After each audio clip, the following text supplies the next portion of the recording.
বাংলাদেশের জার্সি গায়ে সর্বোচ্চ গতিতে বল করা পেসার কিংস্টন টেস্টে পেয়েছেন টেস্ট ক্যারিয়ারের প্রথম 5 উইকেট। ছেলেটাকে দেখে শুনেই রাখতে হবে, ভাবনা বোলিং কোচের। নাহিদ রানার মতো স্পেশাল ট্যালেন্ট যে কারোরই নজর কাড়ে। ম্যাচে সুযোগ পেলে এমন পারফরমেন্স করে, গতির ঝড় তুলে ব্যাটারদের রুখে দিতে পারে।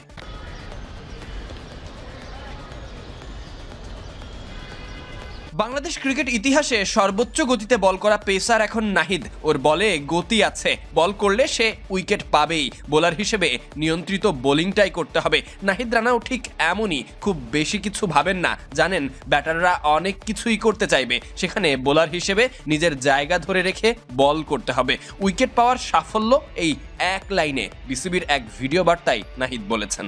ব্যাটসম্যানরা অনেক কিছু ট্রাই করে, তো আমি মনে করি এখানে বোলারদের অত কিছু ট্রাই না করে just line to line bowling করা, এটাই বোলারদের জন্য ভালো। ঠিক এটাই করেছেন ওয়েস্ট ইন্ডিজে গিয়ে। এজন্যই 5 উইকেট পাওয়ার কীর্তি গড়ে ফেলেছেন ক্যারিয়ারের শুরুর দিকেই। রানার গতির ঝলকে উইকেট পড়েছে চোখের পলকে। এমন কিছুই যে ঘটবে তা আগে থেকেই আঁচ করতে পেরেছিলেন টাইগার বোলিং মাস্টার মাইন্ড। রানাকে রাখতে হবে দেখে শুনে। আমরা জানতাম কোনো না কোনো পর্যায়ে এমন ঘটনা ঘটবেই। আপনি যখন 150 কিলোমিটার গতিতে বল করবেন তখন আপনি উইকেট পাবেনই। আমাদের ওকে দেখে শুনে রাখতে হবে। এ কারণেই ও প্রথম ম্যাচে খেলেনি। ভাগ্য ভালো যে ওর আশেপাশে তাসকিন, হাসানের মতো পেসাররা আছে যারা মাঠে ওর মনোযোগ ঠিক রাখে। নাহিদ রানার এক্সপ্রেস গতি সঙ্গে তার লাইন লেন্থ পারফেক্টভাবে মিলে গেলে তিনি বাংলাদেশের ইতিহাসের সবথেকে বেস্ট থ্রেড বলার হবেন।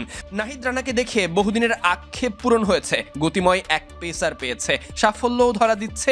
এখন সঠিক পরিচর্যা পরিকল্পনা নাহিদ রানার মতো পেসারদেরকে দীর্ঘায়িত করবে। তবেই না এমন সাফল্য বাংলাদেশ বহুদিন পাবে। মূল কথা, নাহিদ রানার মতো গতি সম্পদকে ব্যবহারের সঙ্গে রক্ষণাবেক্ষণও করতে হবে।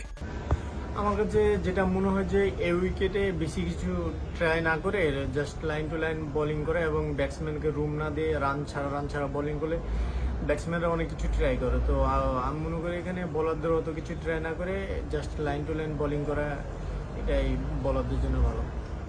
Sadiq Ahmed Sunny, BD cric time.